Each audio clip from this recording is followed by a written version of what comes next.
Fica um minutinho mais em pé para a gente ler a palavra. Jeremias capítulo 18, do verso 1 ao verso 6. Jeremias 18, de 1 a 6, diz assim: esta é a palavra que veio a Jeremias da parte do Senhor. Vá à casa do oleiro, e ali você ouvirá a minha mensagem. Então fui à casa do oleiro, e o vi trabalhando com a roda, mas o vaso de barro que ele estava formando estragou-se em suas mãos, e ele o refez, moldando outro vaso de acordo com a sua vontade. Então o Senhor dirigiu-me a palavra: ó comunidade de Israel, será que eu não posso agir com vocês como fez o oleiro? Pergunta o Senhor. Como barro nas mãos do oleiro, assim são vocês nas minhas mãos, ó comunidade de Israel. Aplauda o Senhor bem forte e pode sentar-se. Sente-se, por favor.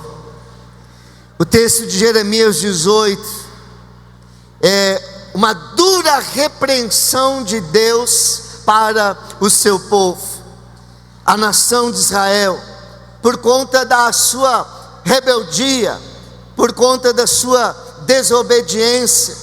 No verso de número 11, Deus diz: converta-se cada um do seu mau procedimento e corrija a sua conduta e as suas ações. Mais do que uma repreensão, esse texto de Jeremias 18 é uma parábola viva, é uma ilustração viva,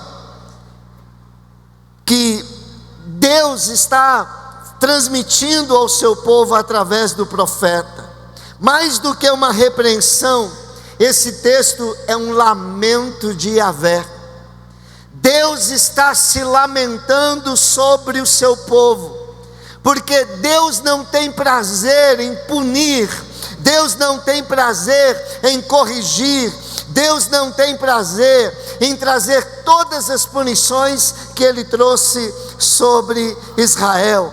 Deus está se lamentando por conta da obstinação, da dureza do coração do seu povo, da rebeldia do seu povo. Deus vê o sofrimento do seu povo, e Deus sabe que aquele sofrimento é o resultado, é uma colheita da rebeldia do povo, porque o povo se afastou de Deus, porque o povo estava fazendo aquilo que Deus disse que não era para fazer.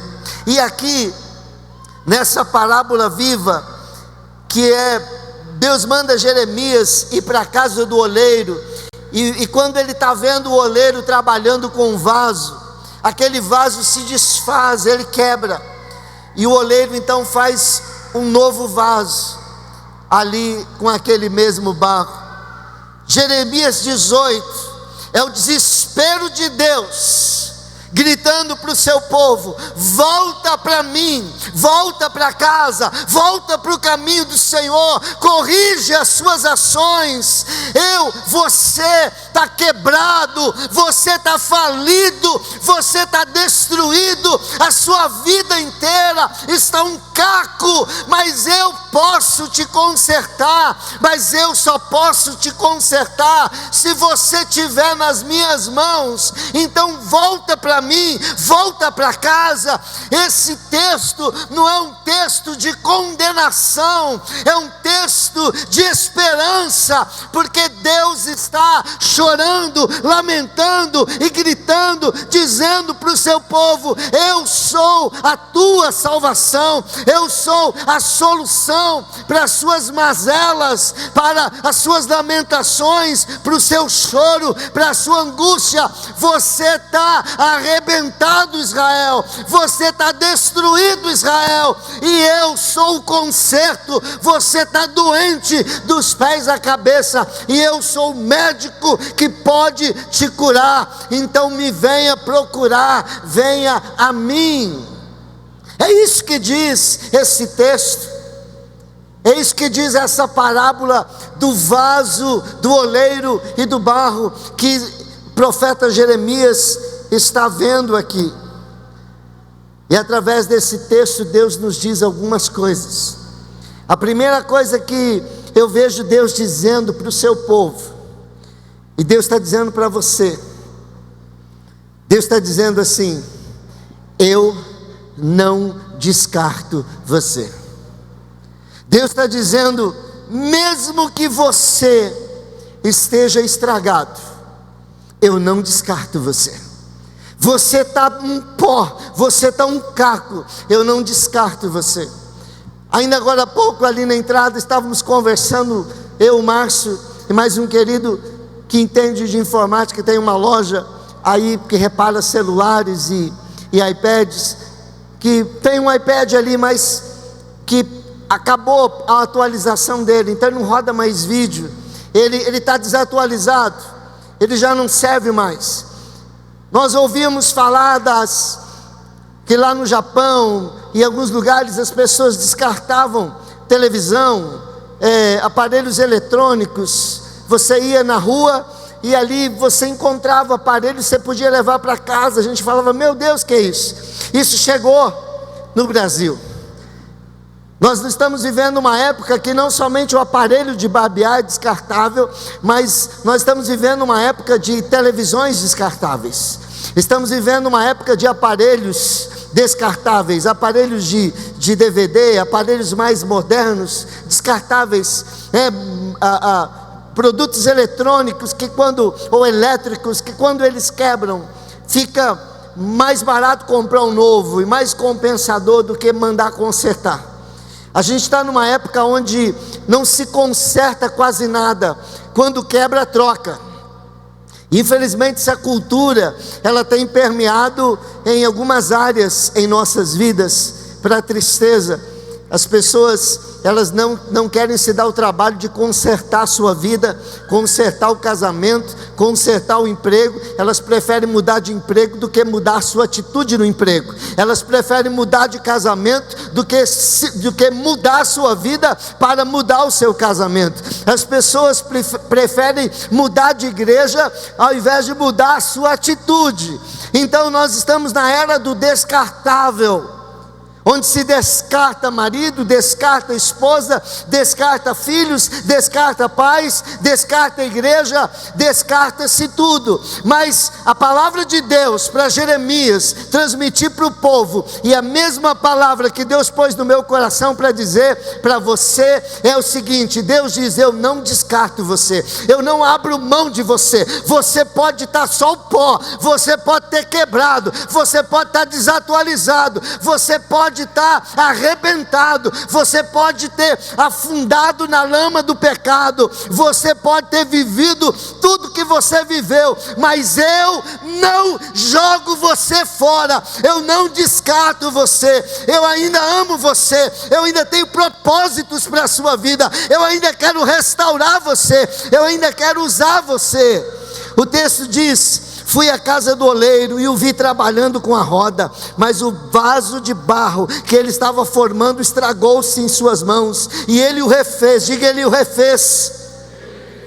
Isso, querido, o oleiro, o que ele mais tem ali é barro, e ele está trabalhando e o vaso se desfaz, muito provavelmente porque houve algum problema com aquele barro. Talvez ele não estava no ponto certo, talvez ele estava muito duro, talvez ele tivesse alguma impureza nele, mas o mais natural seria aquele oleiro pegar aquele barro e ele amassar e jogar fora e dizer: eu vou pegar um outro melhor e vou fazer um vaso. Mas aquele oleiro, ele não faz isso, ele tem barro à vontade. Ele pode pegar um outro barro, mas ele não desiste. Ele diz: eu vou fazer um vaso com este barro, eu não vou descartar esse barro, eu vou usar ele. E é a mesma coisa que Deus diz a seu respeito. Deus tem tentado fazer uma obra através da sua vida, mas você está arrebentado. Você se arrebentou no pecado e nas decisões erradas que você tomou na vida,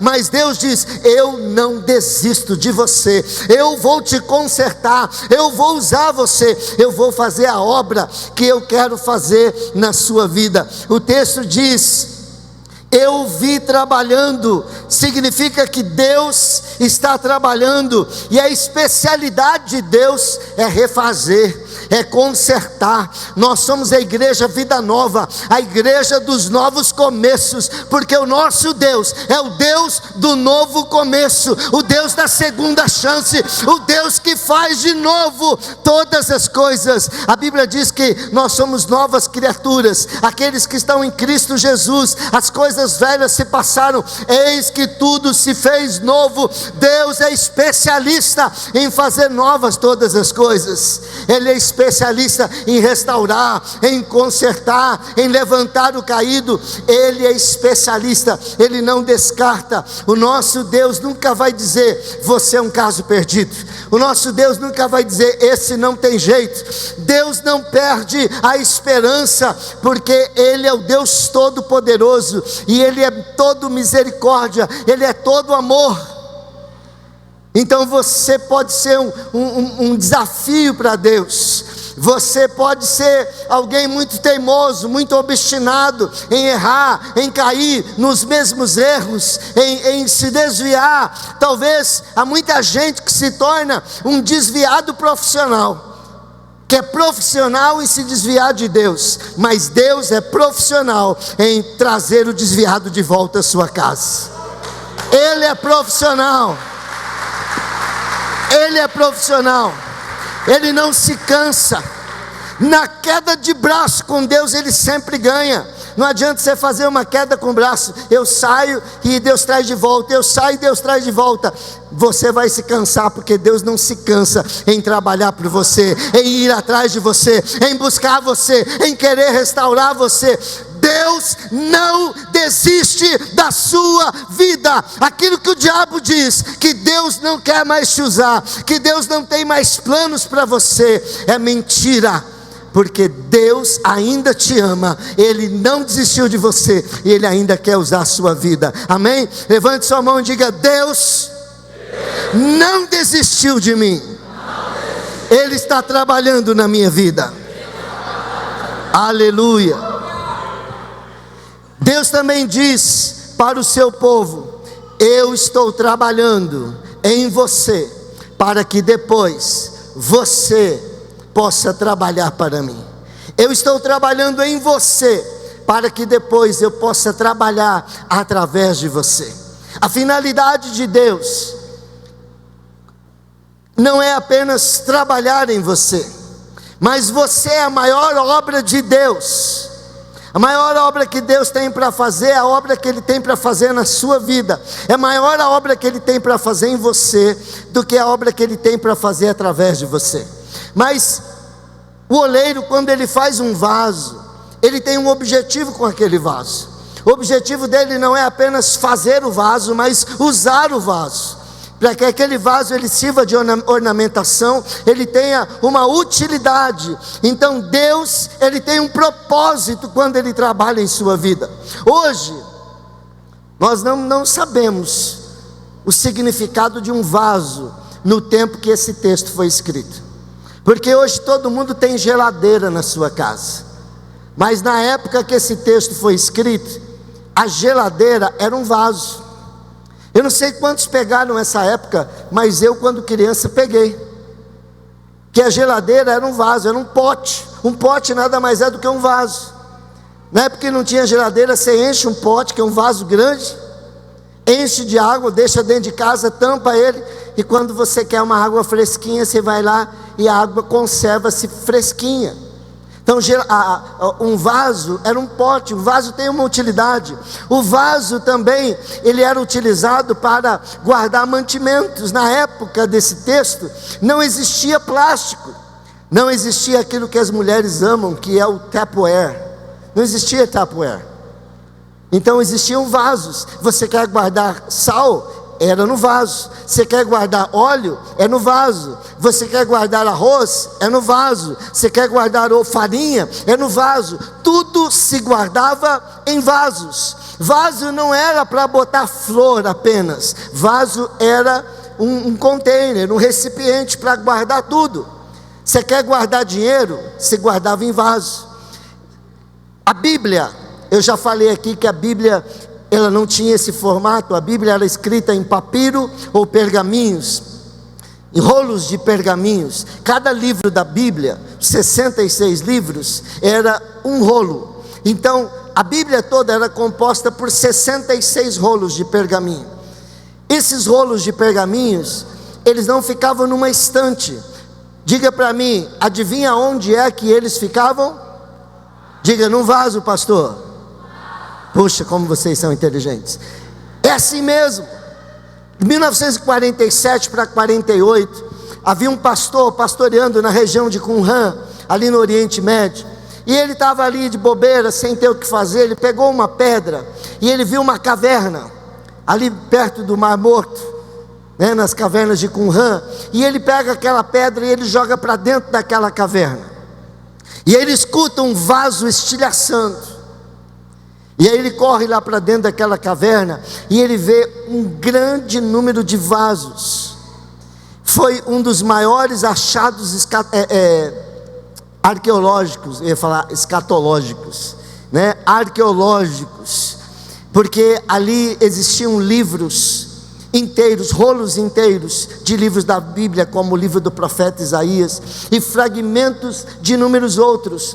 Foi um dos melhores achados da arqueologia, porque até então, os fragmentos de livros da Bíblia, eles datavam de 500, 700, 800 anos depois daqueles ali encontrados. E quando eles encontraram esses fragmentos e compararam com os fragmentos que datavam de cerca de 800 anos depois, eles eram exatamente iguais, mostrando a fidedignidade da Bíblia, mostrando que a Bíblia não mudou, mostrando que a Bíblia foi conservada. Mas o que eu quero chamar a atenção é que a Bíblia foi conservada nesses muitos anos, aonde? Diga, dentro de um vaso. Então veja a utilidade de um vaso. O vaso, ele também era usado para transportar. Se preparava um animal, colocava um vaso de cada lado, e ali transportava azeite, transportava o trigo, transportava os alimentos de um lugar para o outro. Então o vaso tinha muita utilidade. O que eu quero dizer é que quando Deus trabalha em você, é porque Ele tem um projeto de trabalhar através de você. Deus, Ele não nos chama para fazer um trabalho sem antes trabalhar em nossa vida. Ele nos prepara para aquilo que Ele quer fazer em nós. Nós somos a maior obra de Deus, amém? Então, levante sua mão e diga: Deus está trabalhando em mim. Diga: eu estou em obras. Você é a obra-prima de Deus. Você é a obra-prima de Deus. Fala para o seu irmão: você é a obra-prima de Deus. Você é a coroa de Deus. Você é a alegria de Deus. Quando você chegar nos céus, o que Deus vai olhar não é o que você fez. O que vai alegrar o coração de Deus quando você chegar no céu não é a quantidade de obras que você fez aqui, mas como você se tornou belo, como você se tornou bonito, como você foi transformado, como você foi regenerado. Deus vai olhar para você e vai falar: eu caprichei, eu fiz algo bonito nessa vida. Era só uma pedra bruta, era só um barro, mas olha o que eu fiz. Vai ser assim de não. Você chegar no céu, Deus vai falar: que coisa linda que eu fiz, que obra maravilhosa, que obra extraordinária. Vai ser desse jeito, em nome de Jesus. Diga: Deus está trabalhando. Muitos acham que vão chegar no céu e dizer: Deus, eu trabalhei, eu jejuei, eu orei, eu fui na igreja, e olha o que eu me transformei. Deus, você não se transforma em nada. Quem transforma você é Deus. Quem faz a obra em você é Deus.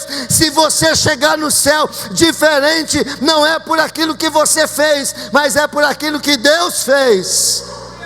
Pastor, então qual é a minha obra? A sua obra é permanecer na mão dEle.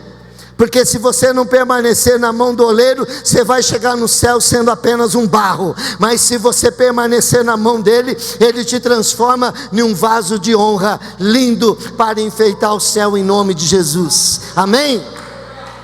Quando eu olho para esse texto, eu vejo Deus dizendo assim: eu sou o único que pode refazer você. Eu disse no início do texto, que essa parábola, ela diz que nós estamos quebrados, e basta a gente olhar para a nossa vida. Eu e a Patrícia, a gente gosta de assistir alguns filmes juntos, e a gente gosta de assistir sempre aqueles filmes de suspense, e às vezes a gente assiste alguns filmes e a gente para assim no final, a gente olha um para o outro e fala: mas tem gente doida nesse mundo, meu Deus, tem gente louca. E aí você vê que a pessoa casa com alguém e não conhece a loucura do cônjuge. A pessoa aluga uma casa e o senhorio daquela casa, ele é louco, né? Põe o filho numa escola e a professora é louca.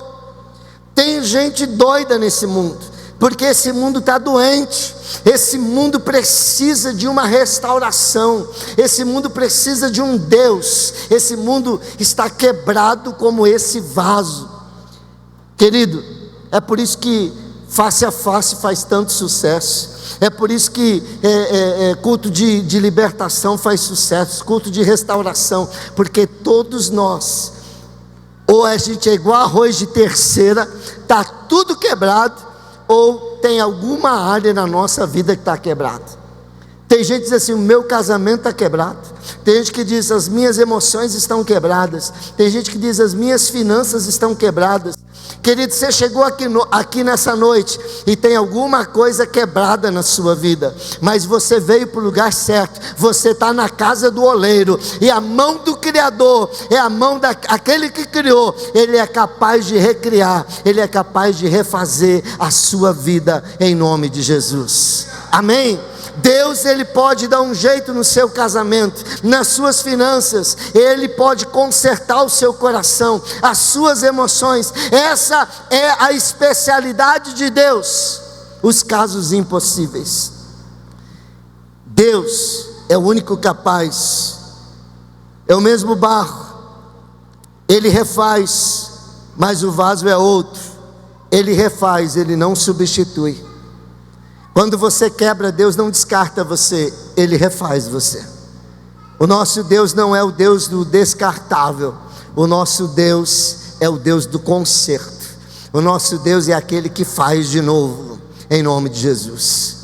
E talvez você pense assim: puxa, eu já trabalhei tanto na igreja, eu já fui uma pessoa de tanta oração, eu já fui uma pessoa de tanto jejum, eu já fui uma pessoa de liderar célula, eu já fui uma pessoa de trabalhar no face a face. O Senhor já me deu revelação, profecia, eu já ministrei na vida de outras pessoas, e hoje eu estou um caco. Se você está um caco, você está no lugar certo, querido. Em nome de Jesus, esquece aquilo que o diabo tem colocado na sua mente e ouça aquilo que Deus está falando nessa noite. Eu quero refazer você, eu ainda vou usar você, em nome de Jesus, porque a razão de Deus refazer você é porque Ele ainda tem um plano para usar você. Deus ainda tem utilidade para você. Você ainda pode ser usado por Deus. Os homens da Bíblia que foram usados por Deus, eles pisaram na bola. Abraão foi usado por Deus, ele mentiu a respeito da sua mulher. Jacó foi enganador, enganou seu pai, enganou seu irmão, tentou enganar o seu sogro, mas mesmo assim ele teve um encontro com Deus, e Deus refez a vida de Jacó. Deus trabalhou na vida de Jacó e usou poderosamente a vida de Jacó. O Deus do impossível não desistiu de você. Você não é um caso perdido. A sua família não é um caso perdido. Deus, o Deus do impossível, Ele pode fazer uma obra linda, maravilhosa na sua vida, em nome de Jesus, amém? Deus, Ele está mais preocupado com o que Ele pode fazer em você do que Ele poderá fazer através de você. O lamento, a tristeza do coração de Deus, não era por aquilo que Israel fez. O maior choro de Deus não era pelo pecado de Israel. O maior choro de Deus não era pela rebeldia de Israel. O maior choro de Deus era porque Israel não voltava para Deus. Porque Israel estava doente da cabeça aos pés, e Deus era o médico que tinha o remédio, mas Israel fugia de Deus. O maior desgosto de Deus e a maior tristeza de Deus não é o seu pecado, não é a sua vida quebrada, sabe? O seu pecado não surpreende Deus. Você chegou aqui ontem, mas Deus já está aqui há milhares e milhares de anos. Ele já lidou com bilhões e bilhões de pessoas. Deus sabe lidar com o pecado. Deus sabe restaurar vidas de pecado. O choro de Deus, o lamento de Deus, não é porque você pecou, é porque você pecou e porque você não volta para Deus, porque você não vem para Deus, porque você não acredita que Ele pode te perdoar, que Ele pode te restaurar, que Ele pode dar um jeito na sua vida. O maior lamento de Deus é que Ele pode, Ele está vendo algo quebrado na sua vida, Ele está vendo a dor, Ele está vendo a tristeza, e Ele diz: eu posso dar um jeito, mas Ele não pode dar um jeito se você não estiver na mão dEle, se você não vier para Ele, se você não estiver na casa do oleiro, se você não se fizer como um vaso nas mãos dEle. Essa é a única maneira dEle dar um jeito na sua vida. Eu quero chamar a equipe de louvor aqui na frente, em nome de Jesus, e nós vamos cantar uma velha canção. Enquanto nós estivermos cantando, querido, Deus lamenta, e Deus lamenta e chora por Israel, porque Ele vê Israel chorando, e Deus não pode pegar Israel à força e fazer Israel se converter. Deus pode consertar, mas Ele só conserta se Israel falar assim: olha, Deus, eu preciso de ajuda. Conta a história que quando Henry Ford automatizou a sua fábrica, ele chamou um especialista, um engenheiro chamado Steinitz, um alemãozinho baixinho, meio deformado. Steinitz, ele automatizou toda a fábrica de automóveis de Henry Ford. Mas passado um tempo, aquelas máquinas elas pararam de funcionar. E aí Henry Ford diz: Steinitz é um engenheiro muito caro. Então ele chamou os seus engenheiros lá e falou: consertem aí a máquina, põe para funcionar a fábrica. E eles tentaram por alguns dias e eles não conseguiram. Henry Ford, sabendo que a linha de produção estava parada e que ele estava tendo prejuízo, ele deu o braço a torcer e chamou o Steinitz. O Steinitz chegou, 1 hora lá, martelou aqui, parafusou ali, ajeitou aqui, toda a fábrica voltou a funcionar. Aí depois ele mandou a conta, $10.000. E aí o Henry Ford mandou um bilhete para ele: escuta, não está muito caro para apenas 1 hora de trabalho, algumas marteladinhas, algumas parafusadas aqui e ali, você cobrar $10.000 por 1 hora de trabalho? Aí Steinitz mandou de volta para ele um papel escrito assim: algumas parafusadas marteladas e 1 hora de trabalho, $100. Valor do conhecimento, de onde parafusar, de onde bater, de onde ajustar, $9.900. Henry Ford pagou a conta sem questionar. Querido, você está procurando conserto aonde? Você está quebrando a cara, você vai aqui, você vai ali, quando você tem aquele que te criou, Ele te fez, Ele sabe onde apertar, Ele sabe onde ajustar, Ele sabe onde consertar. A sua vida está quebrada, é Deus que pode consertar você, é Ele quem pode ajustar, e Ele então, Ele é o Deus do impossível, Ele é o oleiro, nós somos o barro. Ele pode nos fazer, nos refazer quantas vezes. Ele não desiste de você. Você pode desistir dele. Você pode dizer: não, eu não quero mais Deus trabalhando na minha vida. É tudo que o diabo quer. porque Ele sabe que Deus dá jeito em você, Ele sabe que Deus dá jeito na sua situação, Ele sabe que Deus te conserta. Por isso o diabo fará de tudo para afastar você de Deus, porque Ele sabe que o dia que você cair na mão de Deus, Deus conserta a sua vida. Então, enquanto nós cantamos este cântico, se você quer que Deus conserte a sua vida, se você quer colocar a sua vida, o seu caso impossível, nas mãos de Deus, se você crê que o Deus do impossível não desistiu de você, e que Ele ainda quer te usar, e para te usar, Ele quer trabalhar na sua vida, enquanto nós cantamos, vem à frente, respondendo ao Senhor Jesus.